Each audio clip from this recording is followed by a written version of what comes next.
Hi, I'm Johnny. This is Johnny Likes, the show where I talk about movies that I like. And today I'm talking about some tasty, tasty trash.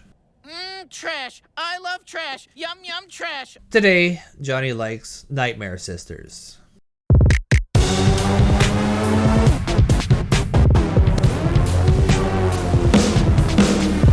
You tell him, Johnny. You tell the world.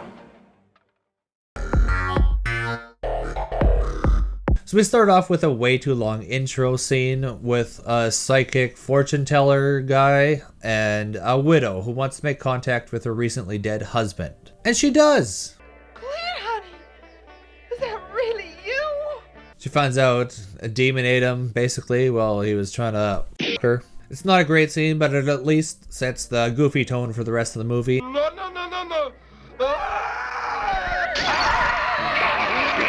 And it segs beautifully into the credits, which feature a corny punk rock song that I of course like.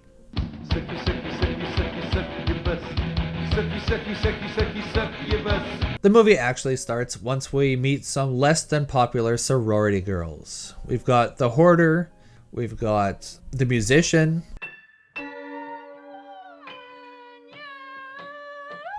and we've got the big beautiful woman who loves to cook. And me, I like to cook. We know. They have the sorority house to themselves and decide to invite over some less than popular frat boys. Me and a couple friends from Tri Eta Pi are having a party, and we'd like you to come tonight. And if you could bring along a couple of other guys for Mickey and Marcy. Yeah, a couple of hunks. The frat guys they invite over are pledges, and their elder homophobic frat house brothers block them by enforcing some inane frat rules. It is strictly forbidden for any uninitiated pledge to fraternize with any member of a sister sorority.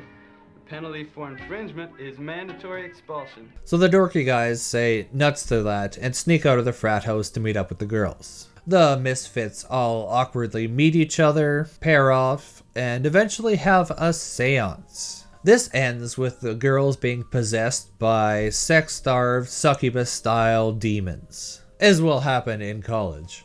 Also, sometimes when you get possessed, in the process, all your clothes fall off and you get a makeover. Used to happen to me all the time. It's completely understandable. So the jerk-ass elder frat bros come over and they think they're going to be getting lucky with the affectionate lady demons, who they think are just hot college girls. But it turns out that their luck has, in fact, run out. They get picked off one by one, and it's up to the dorky frat bros to exorcise the girls and get them back to their normal selves.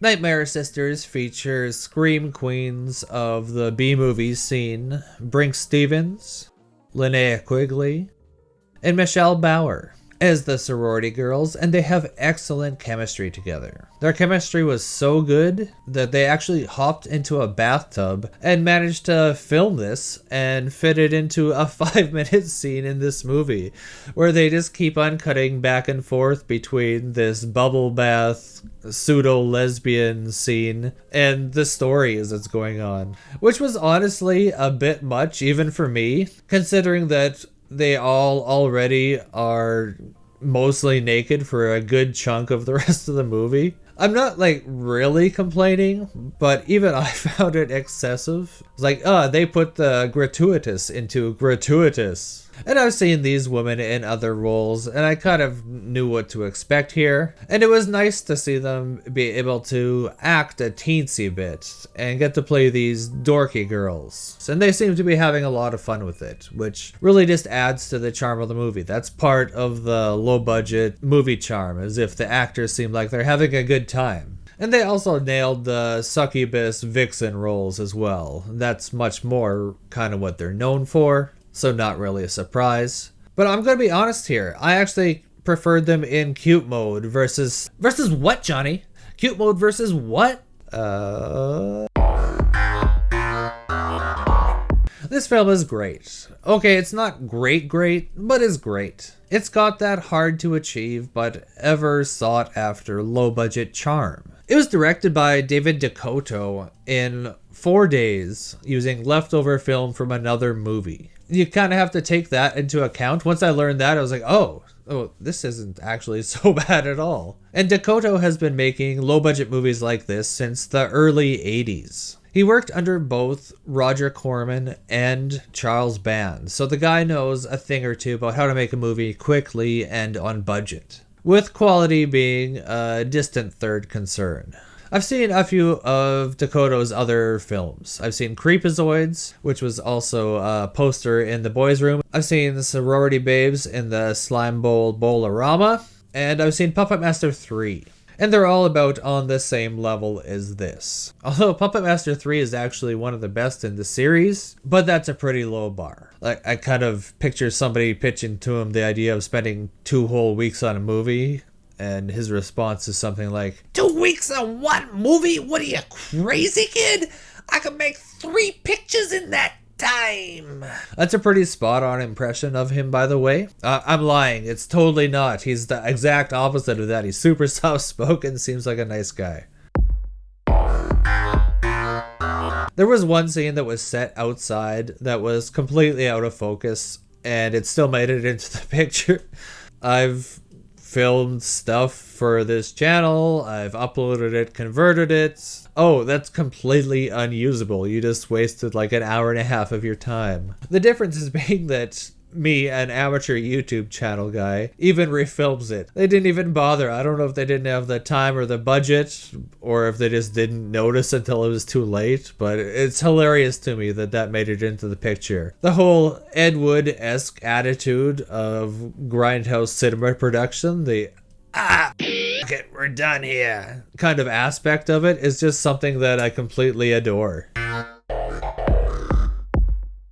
You've heard my synopsis, you've seen the poster, you might recognize some of the stars or even the director. If you don't know by now what to expect from this movie, I don't know what to tell you. It's campy, cheesy grindhouse cinema. It works on those levels. It could have used some more and better special effects.